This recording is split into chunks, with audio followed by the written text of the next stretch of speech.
j'espère que vous allez bien. Aujourd'hui on se retrouve pour une nouvelle vidéo sur ma chaîne et il va s'agir d'un point lecture. Je vais vous parler de Fermez les yeux, écrit par C.J. Cooper et publié aux éditions Prélude.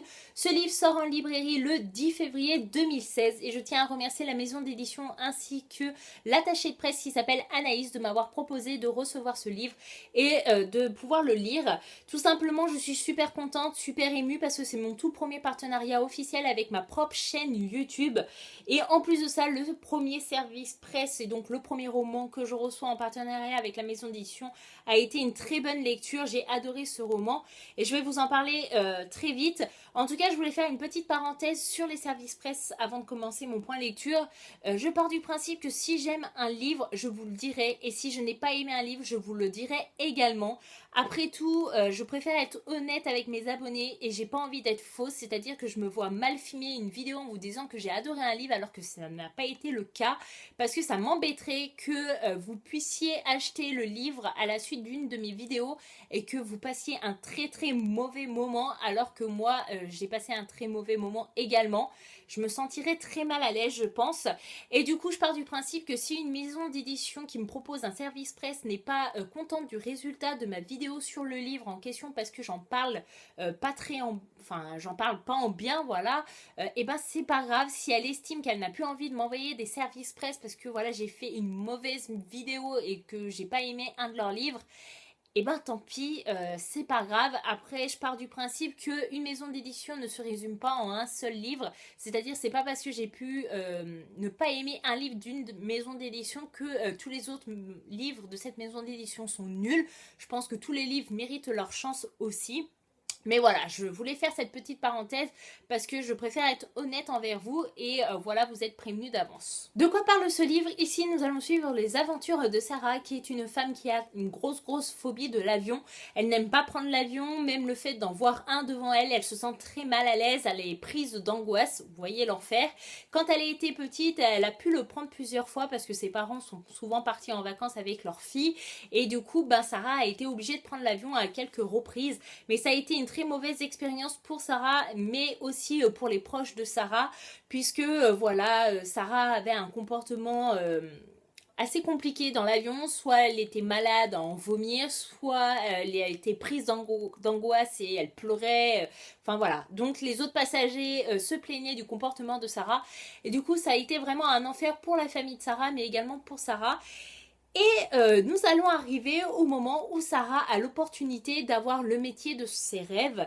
Mais le problème, c'est que ce métier lui demanderait de prendre régulièrement l'avion pour se rendre dans les différents déplacements que son entreprise lui demanderait.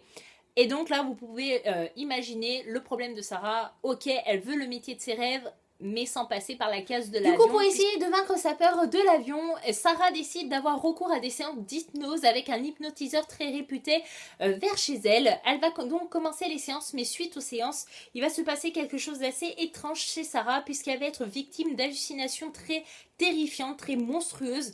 Et du coup, elle ne sait pas pourquoi elle a ces hallucinations et donc elle va chercher à comprendre d'où elles viennent, pourquoi elle voit ces choses-là et comprendre pourquoi elles lui pourrissent la vie à ce point-là.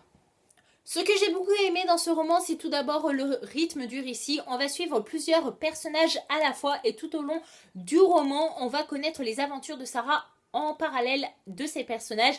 Je vous cache pas qu'au début j'étais un petit peu perdue puisqu'on suit environ 10 à 12 personnages, j'exagère pas, peut-être même les 15.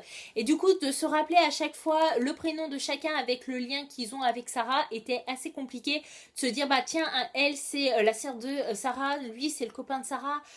C'était assez compliqué, mais au fur et à mesure de la lecture, on prend vite ces repères et ça facilite la lecture. En plus de ça, les chapitres, oui, ils sont plutôt longs puisqu'ils font entre 25 et 40 pages. Donc du coup, on peut se dire, ouais mince, si on veut lire un chapitre, on a intérêt à pas s'arrêter au plein milieu.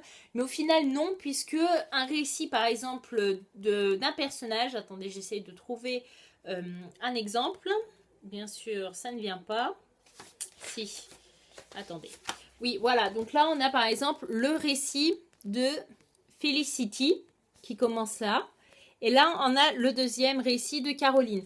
Donc voilà, si vous n'avez pas trop envie de lire le chapitre de 40 pages en une soirée, vous pouvez très bien vous arrêter après le récit d'un personnage et recommencer le lendemain avec l'autre personnage qui suit. Voilà, moi ça m'a pas vraiment gêné, ça m'a vraiment plutôt rendu la lecture assez addictive parce qu'on a sans cesse envie de connaître la suite de chaque personnage et vu qu'il ne parle jamais à la suite, et ben forcément, vu qu'on a envie de rencontrer à nouveau un personnage, et ben on va jusqu'à qu'on le retrouve.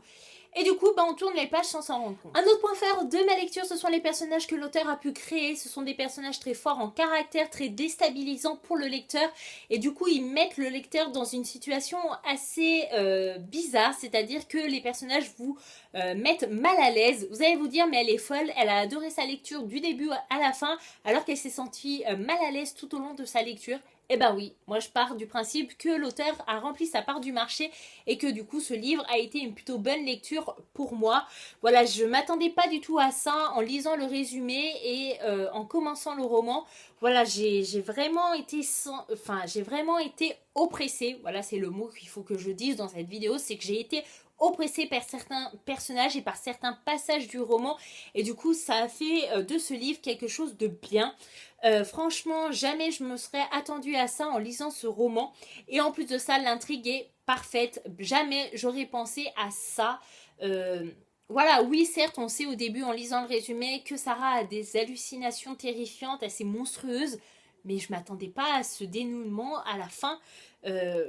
Voilà, c'est vraiment quelque chose de surprenant et je pense que l'auteur a vraiment fait un très beau travail avec ce roman. En tout cas, si vous aimez un peu les thrillers qui vous mettent mal à l'aise, qui vous font retourner le cerveau, qui vous compliquent les choses parce qu'il y a une tonne de personnages à suivre, eh ben vous pouvez foncer. C'est un livre à avoir entre vos mains si vous aimez toutes ces choses et je vous le conseille fortement, même si vous n'êtes pas vraiment thriller, mais que vous aimez un petit peu les tensions, un petit peu les retournements de situation, j'ai envie de vous dire. Et donc, vous pouvez foncer les yeux fermés. Ah, je viens de dire foncer les yeux fermés et le titre c'est fermer les yeux. Désolée pour le jeu de mots, mais c'était pas voulu. Et voilà, ma vidéo point lecture est enfin terminée. J'espère qu'elle vous a plu et que je vous aurai convaincu à rajouter ce livre dans votre pile à lire ou dans votre wishlist. En tout cas, je tiens à vous remercier d'être de plus en plus nombreux à me suivre sur ma chaîne YouTube. Ça me fait vraiment plaisir. On a dépassé le cap des 1600. Je trouve ça juste énorme. Bon, pour certains, c'est pas grand chose, mais pour moi, c'est énorme. Et du coup, n'hésitez pas à aller cliquer en bas de cette vidéo sur le petit bouton s'abonner pour voir les différentes vidéos que j'ai pu réaliser jusqu'à là et pour être averti des nouvelles vidéos qui vont pas tarder à arriver. En tout cas, voilà, je vous dis un grand merci. Je vous dis à bientôt dans une prochaine vidéo. Bye bye!